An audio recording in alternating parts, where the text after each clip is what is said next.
नमस्कार मित्र हो. दरवर्षी 9 ऑगस्ट रोजी विश्व आदिवासी दिवस आपण साजरा करतो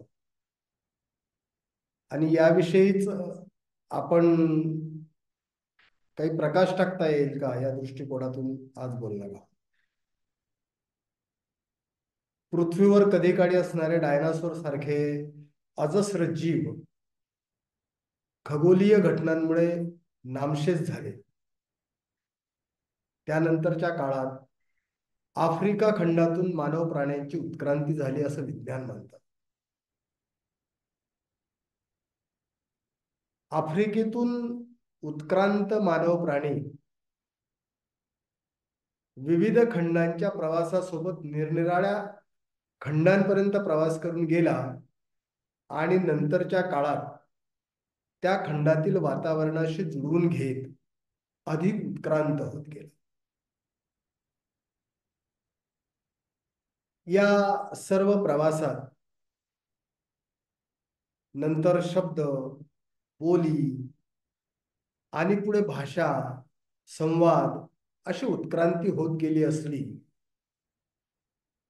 तरी सुद्धा जगाच्या निरनिराळ्या भागात आपल्या रूढी परंपरा सांभाळून अनेक आदिम जमाती आज तागायत तग धरून आहे.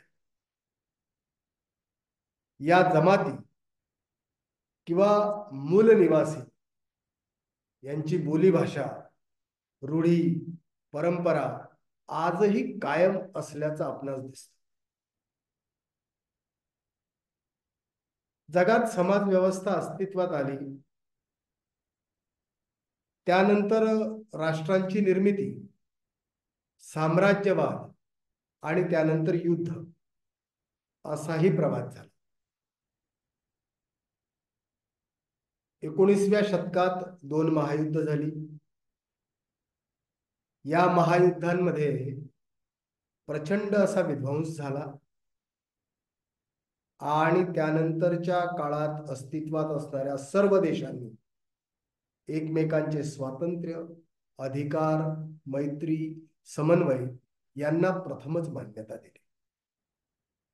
त्याचा परिपाक म्हणून 24 ऑक्टोबर 1945 या दिवशी संयुक्त राष्ट्रसंघ अस्तित्वात आला आणि या संयुक्त राष्ट्रसंघात लहान मोठे असे जगभरातील 192 देश हे एकत्र आले. सीमांचे प्रश्न, आरोग्याच्या समस्या, विश्व वारसा याबाबत सकारात्मक बदल संयुक्त राष्ट्रसंघाच्या व्यासपीठातून जगासमोर आले. संयुक्त राष्ट्रसंघाच्या कामकाजात तब्बल 50 वर्ष वाटचाल करताना जी बाब समोर आली ती अतिशय धक्कादायक अशी होती. जगातील विविध देशात साधारणपणे जंगलांमध्ये वास्तव्य करणाऱ्या मूल निवासी समूहांनी पर्यावरण जपण्याचं अतिशय मोलाचं कार्य केलेलं आहे. पण हे सगळं जरी करत असतील तरी समाजाच्या मुख्य प्रवाहात नसल्यानं या आदिम जमाती शिक्षण, आरोग्य, रोजगार या सर्वांपासून कोसो दूर राहिल्या होत्या.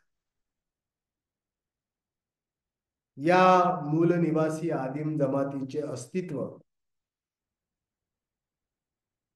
मान्य करण्यासाठी संयुक्त राष्ट्रसंघानं 9 ऑगस्ट 1994 या दिवशी international day of indigenous people अर्थात विश्व आदिवासी दिवस घोषित केला. त्यावेळेपासून दरवर्षी या दिवसाच्या निमित्तानं या जमातींच्या मूलभूत सुविधा पुरवण्याकडे लक्ष वेधणं व त्या मिळवून देणं याला सुरुवात झाली. मित्र हो, जागतिक स्तरावर या हालचाली खूप विलंबानं झाल्या असल्या तरी भारतात मात्र देश स्वतंत्र झाल्यावर 26 जानेवारी 1950 रोजी संविधान अस्तित्वात आले. या संविधानानं आदिवासी जमातींच्या विकासाची भूमिका ठेवून त्याच्यामध्ये खूप मोठ्या प्रमाणात तरतूद करण्यात आली. आपण संविधान जर बघितलं तर संविधानामध्ये एकूण 22 भाग, 12 अनुसूची आणि 395 अनुच्छेद आहेत. यामधील सर्वाधिक अनुच्छेद आदिवासी समाजाच्या हितरक्षणासाठी आहे. अनुसूचित जमातीच्या हिताचं रक्षण करण्यासाठी मी आता तुमच्या पुढे जे मांडेल ना, त्यात नमूद केलेल्या मुख्य अनुच्छेदांमध्ये तरतुदी करण्यात आल्या आहे. अनुच्छेद 366 मध्ये अनुसूचित जमातीची परिभाषा नमूद केलेली आहे. जर आपण अनुच्छेद 342 पाहिला तर यामध्ये संपूर्ण भारत देशातील प्रत्येक राज्यात राहत असलेल्या अनुसूचित जमातीची यादी घोषित करण्यात आली. याच अनुषंगाने जेव्हा आपण पुढे जातो तेव्हा अनुच्छेद 341च्या 1 मध्ये अनुसूचित क्षेत्र व अनुसूचित जमातीच्या प्रशासनासंबंधी व त्याच्या नियंत्रणासंबंधीच्या तरतुदी आहेत. अनुच्छेद 244(1)च्या 5 मध्ये अनुसूचित क्षेत्रासाठी लागू असलेल्या कायद्यासंबंधी स्पष्ट अशा तरतुदी आहेत. अर्थात भूमी अधिग्रहण व हस्तांतरण, बँकिंगच्या व्यवस्था, प्रशासनाच्या व्यवस्था इत्यादी प्रशासकीय बाबी गैर आदिवासी क्षेत्राव्यतिरिक्त आहे. आपण अजून पुढे गेलो तर अनुच्छेद 244(1)च्या अंतर्गत 73व्या घटना दुरुस्तीद्वारे एक 5वी अनुसूची आणि त्याच्या अंतर्गत भारताच्या महामहिम राष्ट्रपतींनी आदिवासींची सांस्कृतिक स्वायत्तता जतन करणारा पंचायत क्षेत्र विस्तार कायदा, ज्याला आपण पेसा म्हणून ओळखतो, तो दिनांक 24 डिसेंबर 1996 रोजी जारी करून अनुसूचित क्षेत्रातील आदिवासींना स्वयंशासनाचा अधिकार सुद्धा बहाल केला आहे. शासकीय यंत्रणा, निर्वाचित सदस्य आणि आदिवासी यांच्या सहयोगानं या कायद्याच्या अंमलबजावणीतून आदिवासींच्या जीवनामध्ये आमूलाग्र बदल होऊ शकतो. आदिवासी समाजाची एक स्वतंत्र जीवनशैली आहे.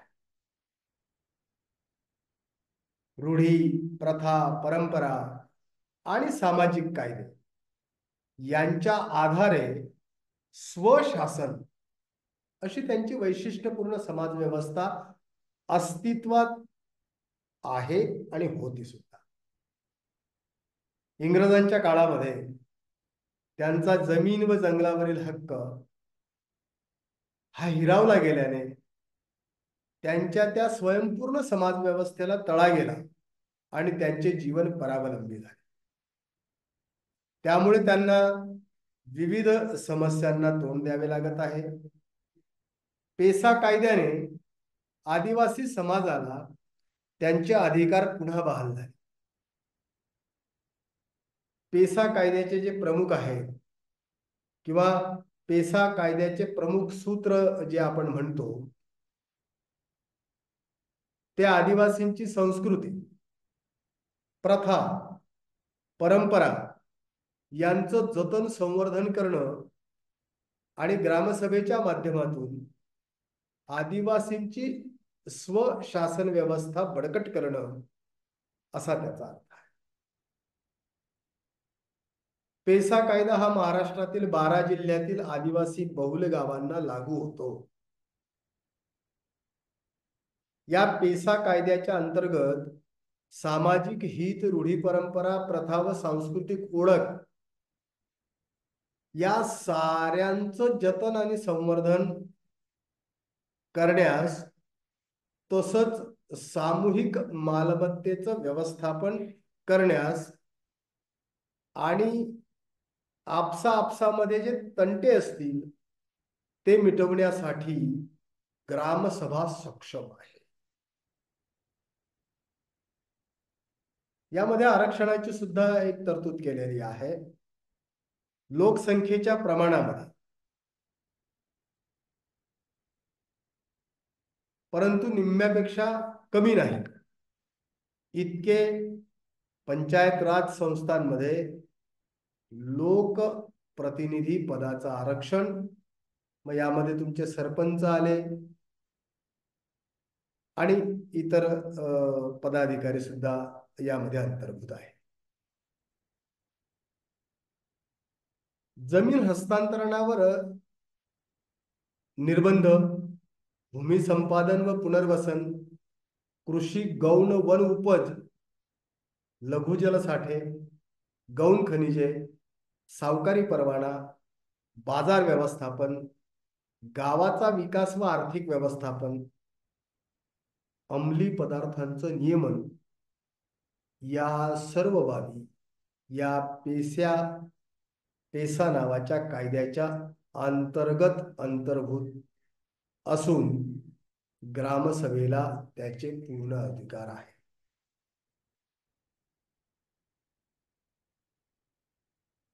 अनुच्छेद 14 मध्ये समानतेचे अधिकार आदिवासींना दिलेले आहेत. आदिवासींवर होणारा अन्याय आणि अत्याचार याच्यामध्ये दाद मागण्यासाठी एक विशेष तरतूद आहे.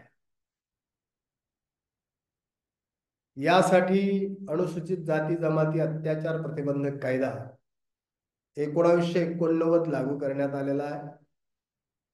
अनुच्छेद 16च्या भाग 4 मध्ये अनुसूचित जमातीसाठी शासकीय नोकरीमध्ये लोकसंख्येच्या प्रमाणात आरक्षण देण्याची तरतूद आहे.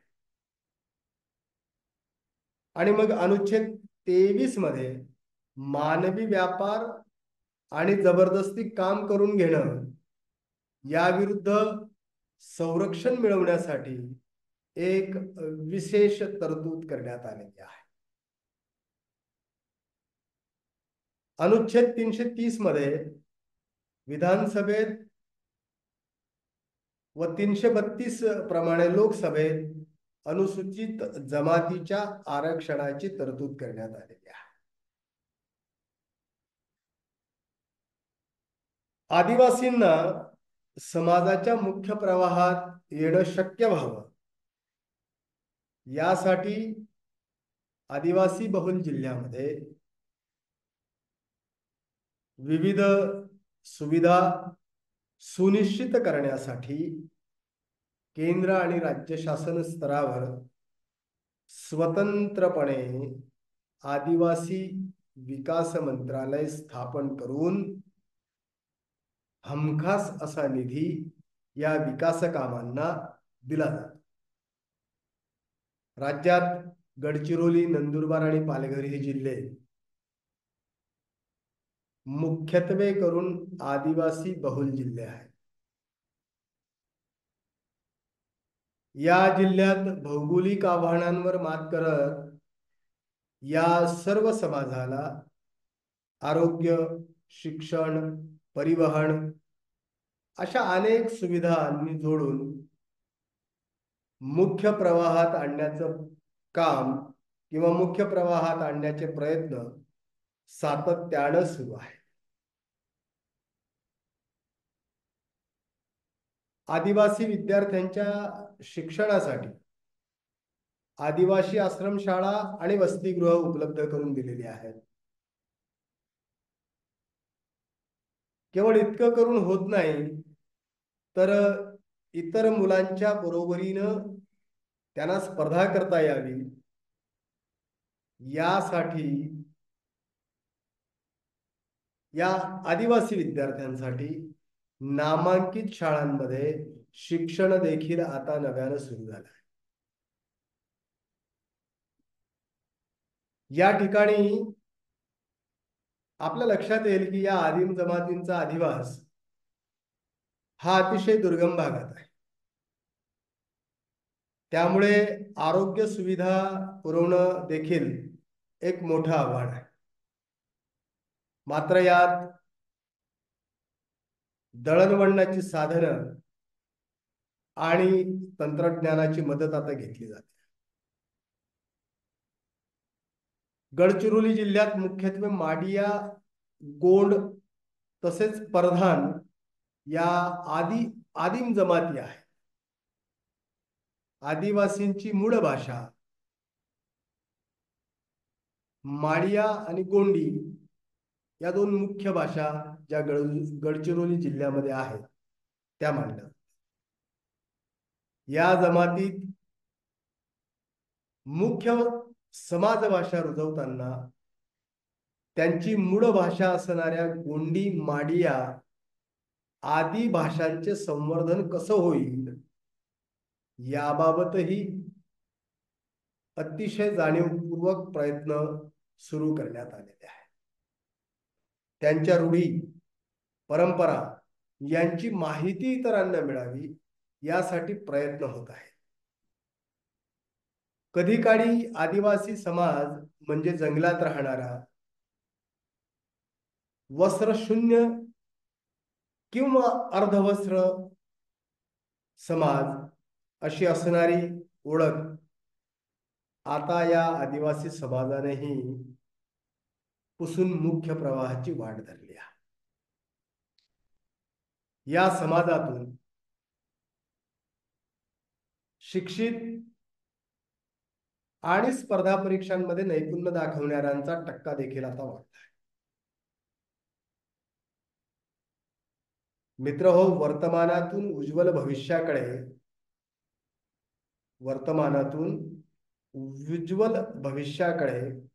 आणि समाजाच्या मुख्य प्रवाहात जाताना आपल्या गौरवशाली परंपरांचे जतन करणारा आदिवासी समाज अशी एक नवी ओळख निर्माण झालेली आपल्याला इथे दिसते.